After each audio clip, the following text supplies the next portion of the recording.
اهلا بحضراتكم مره تانية في برنامج قاهره المعز، وفقرتنا الثانيه بنتكلم فيها عن السياحه وتنشيط السياحه. الحقيقه اهتمامنا في قاهره المعز من الموضوعات اللي بتهمكم كلكم، والهدف منها ان تعلو مصر وتخطو خطوات للامام. السياحه احد اهم مصادر الدخل القومي اللي من خلالها هنحسن الاقتصاد بتاعنا، هيكون في نتيجه سريعه، في عوائد اقتصاد بسرعه تقدر تضخ وتخلي عمليه الدخل القومي بتاعنا يكون اكثر انتعاشا، يكون في عوائد من خلال هذه الاموال نقدر نصلح الاقتصاد بتاعنا. علشان كده حبينا نتكلم في هذا الموضوع عن السياحة. معانا على الهواء القبطان ياسر المسلمي. اهلا بيك. طبعا الاول قبل اي حاجه احنا بنتكلم فعلا عن اهلا بيك، بنتكلم عن السياحه كعنوان عريض، لكن السياحه عندنا مشكله كبيره فيها، كلنا بنحلم بنتمنى بنقول امتى يعني نلاقي السياحه بترجع بقى تستعيد يعني وتتنشط ونلاقي مصر زي الاول، خصوصا ان قبل الثوره على طول كانت بدات فعلا السياحه تنشط جدا. لكن لو هنتكلم دلوقتي على حل المشكله نحاول نجزأها ونقسمها، يمكن يكون كده اسهل، يعني بمعنى ان احنا ممكن ننشط انواع معينه من السياحه حاليا، او نبص للتخصص، نبص للمشكله بعين متخصصه شويه. لو هنتكلم مثلا على سياحه اليخوت اللي هي الموضوع الرئيسي في لقائنا دلوقتي، سياحه اليخوت ليها طبعا اللي بيشجعوها، اللي بيعشقوها، اللي ممكن يجوا لها مخصوص. عندها مشاكل برضو، ولا ممكن ان احنا ننهض بانواع معينه من السياحه؟ واديت مثال دلوقتي اليخوت، وده ممكن في الاخر يؤدي برضو المردود كويس. هو حضرتك سياحه اليخوت ده يعني ده قطاع هو مهم جدا وقطاع ضخم جدا، واعلى دخل عاده في السياحه بيكون في قطاع سياحه اليخوت. طبعا في مشاكل، لازم يكون في مشاكل كتير موجوده، لان احنا اعتقد ما كناش مهتمين الوقت اللي فات كله يعني بالقطاع ده تحديدا. الدخل بتاعه ازاي لمصر، او الفايده اللي هتعود، لا هي فايده كبيره جدا على فكره، لان حضرتك انت يعني كم اليخوت اللي بيتحرك في المنطقه مثلا في الميديترينيان، بحر المتوسط، تقريبا 120,000 يخت بيتحركوا يعني سياحه، بيتنقلوا بين يعني الدول والمواني. احنا عندنا هنا جزء صغير جدا اللي بيجي لنا في عقبات في الدخول، روتين، عقبات يعني روتين متعلقه بالروتين ولا لا حضرتك روتين طبيعي، لان بس نعذرهم عشان بيخافوا من التهريب. بس هو حضرتك الجهات كلها هي منفرده، يعني دخول يخت هنا بيتعامل معاه كذا جهه، كل جهه بتبقى منفصله، هم كلهم في موافقات ليهم وليها اوراق وليها حاجات. بالظبط، فالموضوع روتيني، هو شويه معقد الى حد ما.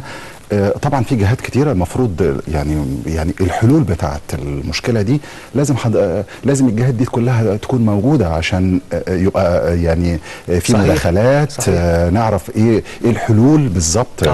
يعني دي جهات كتيره، منها حتى وكلاء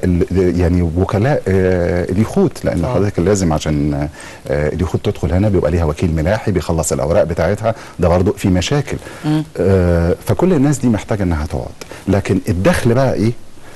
اول حاجه حضرتك اليخت بيعدي قناه السويس، قناه السويس ليه رسوم عاليه جدا، فدي مدخل دخل مصر. بعد كده تاني خطوه ليه بيبقى ليه فلوس بتدفع كل يوم يعني او شهري وجوده هنا. على فكره في يخوت بتقعد بالست شهور والاربع شهور، لان عاده اللي بيطلع باليخوت كذا نوعيه من الناس، في ناس منها كبيره في السن فخلاص خلصوا يعني خلصوا شغلهم في حياتهم، فهم عاملين رحله طويله هيقضوها اللي هي بعد المعاش، او يعني اللي هي في المعاش، فممكن بيجي يقعد هنا 6 شهور 7 شهور جوه مصر. ايوه، يعني حضرتك بتقول ان مع لو العدد زاد، لو نجحنا ان احنا نسهل الاجراءات، اجراءات دخول اليخوت، ودي حاجه مهمه جدا لو احنا بنتكلم عن السياحه وعايزين نرجعها، فممكن مع زياده عدد اليخوت واستمرار الايام اللي بيقعدوها ده يبقى دخل كويس جدا مش بطال من نوع معين او واحد بس من السياحه. حضرتك عشان يقعد عندك هنا بيدفع شهري فلوس، بيدفع فلوس وقفته في المارينا اللي هو واقف فيها، اذا كان في اي مكان في مصر. خدمات بقى بتتقدم له، اولا في سبير بارتس هو محتاجها، بياخد ديزل بالسعر العالمي، وبياخد ميه بالسعر العالمي، والكهرباء بالسعر العالمي، الهواء اللي بيستهلكه فكل دي فلوس بتدخل مصر. طبيعي مع زياده بتاعه اليخوت دي معناها ان في تطوير في المواني، ففي استثمارات هتتضخ في المواني، رجال اعمال هتقدر تحط فلوس.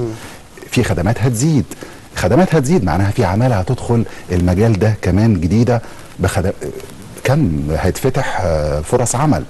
ده يعني ده حضرتك ده جزء المباشر اللي هو بيتعامل مع القطاع السياحه ده، لكن أيوة. عشان تنشطي سياحه اليخوت لا ليها كذا اتجاه طبعا.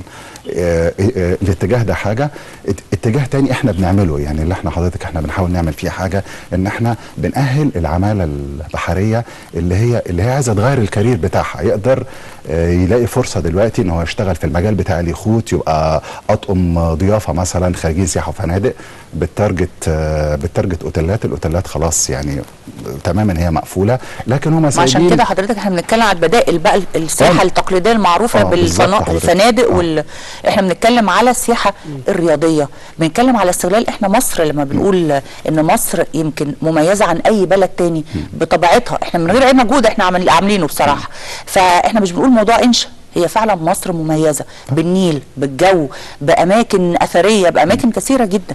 فحضرتك بتقول جزء بسيط جدا من السياحه اللي لو اتنشط يعني هيفرق معانا، هيفرق مع البلد. الجزء ده يعني ضخم ومحتاج فعلا ان يعني ان الدوله كلها تهتم بيه. يعني احنا بنعمل كذا بروجكت مع وزاره السياحه، لا وزاره السياحه مهتمه جدا، بس عندك جهات تاني كتير لازم تبقى زي يعني تعاون. هو اكتر من جهه المفروض انها تتعاون، مش كده؟ طبعا حضرتك انت عندك رجال اعمال لازم يتعاونوا في ده، لان احنا يعني شركات السياحه، لان حضرتك اذا السايح عشان اعمل له جذب هنا جوه مصر اللي هو اللي جاي بالذات باليخت ده، لازم اعرفه يعني كل التسهيلات اللي ممكن تحصل بدخوله هنا.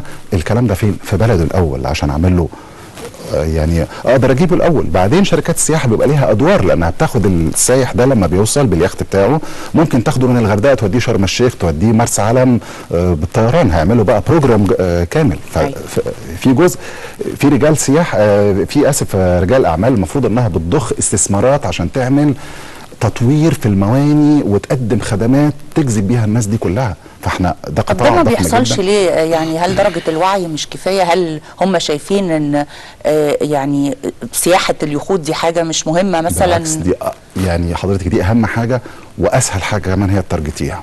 يعني سهل جدا انك تيجي بالظبط حضرتك اسهل يعني حاجه اسهل لان دول ليهم اماكن بيتجمعوا فيها، يعني اقدر اخاطبهم في نوادي اليخوت، في المدارس اللي بتدي الدراسات دي، فاقدر اجيبهم، لان الغالبيه العظمى كلهم يخوت الشراعيه، لان حضرتك الشراعي ده ما بيستهلكش ديزل، فبيقدر يتحرك في اي مكان في العالم. فهم دول اللي بيجوا، وهم دول البحاره، وهم دول اللي بيبقوا حابين يروحوا اخر العالم. أيوة. فاحنا ما بنعملش اي حاجه جذب ليهم خالص عشان يجوا هنا مصر. أيوة. فده جزء مهم جدا. طيب اتفضل. مع وزاره السياحه احنا بنعمل بقى حضرتك بنعمل دلوقتي بنعد اول فريق مصري لسباق الزوارق السريعه. طبعا ده جزء من تنشيط السياحه اللي هو سياحه وفيها رياضه في نفس الوقت. بتعد ازاي حضرتك؟ عملت اعداد ده حضرتك كنا احنا قدمنا البروجكت ده لوزاره السياحه، وكان سياده الوزير بالسفير يعني السفير ناصر حمدي وفي مدام عزه خليل، ناس كتير في الوزاره. قدمتوه من خلال ايه حضرتك؟ ده قدمناه حضرتك عشان لقينا ان احنا ما عندناش ولا فريق مصري، وكل الدول عندها فرق، ودي رياضه مهمه جدا. وخلاص يعني في فرق كتيره عربيه، يعني زي الامارات مثلا متصدره المركز الاول في العالم. فدي طبعا سياحه لوحدها مهمه جدا، لان الفريق عشان يجي. طب ما نستغل علاقتنا بالامارات ونعمل كوبريشن، نوع من انواع التعاون ويخلي نستثمر، وعلاقتنا بالامارات طيبه جدا. ما هو حضرتك طبعا، ما هو احنا يعني انا من هنا انا بناشد رجال اعمال، بناشد الشباب، وبناشد كل واحد عنده فكره ان احنا نقدر ازاي نطور سياحه اليخوت.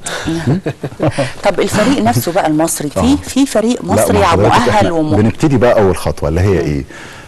بنشوف الجامعات الشباب اللي هم اوريدي عندهم الاول اللانشات، لان اللانشات دي ما هياش لانشات حاجه لسه هنجيبها، لا هي اوريدي موجوده عند الناس اللي هي موجوده في النوادي، في مارينا، في اي مكان. احنا بنجمع الفريق الاول وبعدين بنشوف. يعني انتوا لسه هتجمعوا فريق مصري؟ بالظبط حضرتك، احنا دلوقتي احنا لسه بنجمع الفريق وتدربوه ولسه بندربه. ده الموضوع ده عايز وقت كبير قوي. الموضوع ده بروجكت هياخد له 4-5 شهور.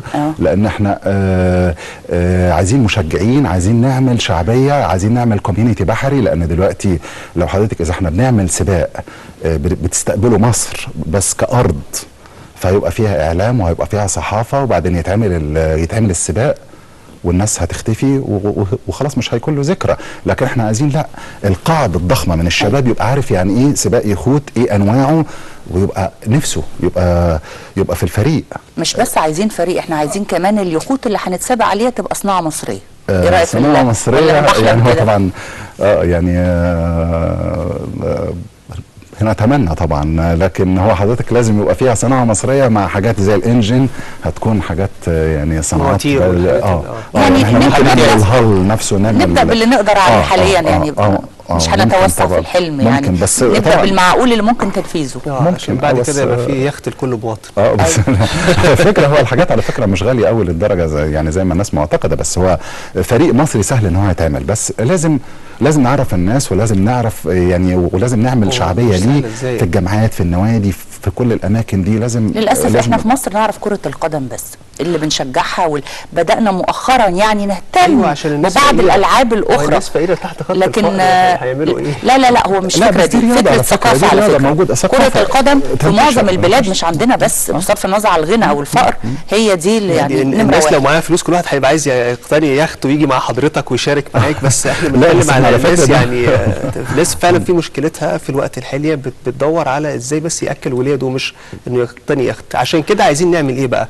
ان ننعش هذه الرياضه كل حاجه، لكن يكون في نسب معينه ان احنا تروح لهؤلاء الفقراء، او نسب معينه تروح للناس، يبقى في الناس بتستمتع وفي نفس الوقت. معلش يا محمود، هو السؤال هنا هو انا عشان العب الرياضه دي لازم امتلك يخت؟ لا، هو حضرتك مش يخت بمعنى يخت، دي حاجه مش شرط ابدا يعني. سبيد بوت يعني اليخوت الكبيره، لا مش هي اللي بتعمل السباق، ده اللي بيعمل سباق الزوارق النزهه اللي هي اوريدي عند الناس، هي يعني مش دي حاجه جديده احنا هنجيبها، لا بالعكس. هل ممكن نفتح فرص عمل بقى للناس اللي هي يعني الشباب المتوسط الحالي يلاقي فرص عمل في هذه الاجزاء، يلاقي حاجات معينه يشتغل فيها؟ ما هو حضرتك احنا بنعمل تاهيل للعماله دي، يعني احنا بنعمل ايه؟ تاهيل للعماله اوريدي اللي هي موجوده في القطاع بتاع اليخوت، يعني بنديهم دراسات، بنعمل لهم تأهيل على التكنولوجي الجديدة، غير ان احنا بناخد الشباب الجديد اللي هو يعني متعثر في الشغل، بنديله دراسات معينه يقدر يسافر بيها بره مصر، يقدر يشتغل بيها في مصر في مجال مثلا زي الضيافه البحريه. في كتير خارجين سياحه وفنادق بس مش عارفين يعني ايه يخوت، مش عارفين ازاي يشتغلوا فيها، ايه الشهادات اللي هم محتاجينها، ايه التدريبات دي. حضرتك عشان نساعد حضرتك من خلال القناه الاولى ونستفيد فعلا بهذا اللقاء، ان احنا يكون لقائنا مثمر. ايه اللي بتطلبه من الدوله المصريه علشان نقدر نعمل عمليه تنشيط لهذا الموضوع، وفي نفس الوقت يكون في عائد كبير نقدر ندخل للدخل القومي بتاعنا حاجه، نقدر نساعد الناس كلها، الشباب يشتغل؟ يبقى ايه اللي ممكن تطلبه من طلبات دلوقتي تيسر بيها المشكلات اللي بتقابلكم؟ والله هو حضرتك احنا بنعمل، يعني احنا بنحاول نعمل اللي احنا نقدر نعمله، بس الموضوع موضوع ضخم، محتاج الشباب نفسهم اللي عندهم افكار، اللي كان مسافر، اللي هو ممكن هيساعد بفكره او حتى بيساعدنا معانا. رجال اعمال المفروض انها تهتم بده، لان ده لوحده استثمار. فاحنا حضرتك احنا عندنا طبعا في ارقام تليفونات. هو خايف يخسر، ما هو استثمار، ما بيخاف. لا بالعكس، هم بس بيلعبوا في المضمون، او انت عارف حضرتك لازم الاول ايه الحاجه تنجح قدام الناس اصلها المرحله احنا. بس انا ارجع برضو اوضح حاجه سياده القبطان ياسر مسلمي، زي ما قلتها في البدايه، احنا مش بنتكلم على رياضه اليخوت بالتحديد، احنا واخدينها مثال. احنا بنتكلم نقول احنا عايزين نرجع السياحه، وعارفين ان احنا بنقول كلمه سياحه المشكله كبيره قوي، لكن احنا لو قسمنا، لو بصينا للسياحه الرياضيه، لو بصينا لاماكن معينه ممكن استغلالها وحبتنا بيها الطبيعه، ومصر مشهوره باماكن كثيره جدا، اماكن للسياحه العلاجيه، للرياضه زي رياضه اليخوت، وفي امثله من دي كتير جدا. فاحنا لو بصينا، لو جزأنا وشفنا كل جزء ايه مشكلاته وحاولنا نحله، ممكن نلاقي بعد كده الحال بقى افضل يعني كثيرا. ممكن، بس دي حضرتك بس يعني انا حبيت ابين يعني النقطه دي علشان رياضه اليخوت بالتحديد الناس تبص لها يعني على انها رياضه الاغنياء. فانا مش بتكلم هنا على رياضه اليخوت بالتحديد، انا واخداها مثال. هو حضرتك اللي يعني السباق ده بتاع الزوارق السريعه على فكره اللانش ده ارخص من العربيه. يعني حضرتك انت عندك سباق عربيات بيتعمل عادي والناس موجوده فيه، اللانشات ارخص من العربيات. أيوة. فحضرتك المفروض يكون اكتر انتشار.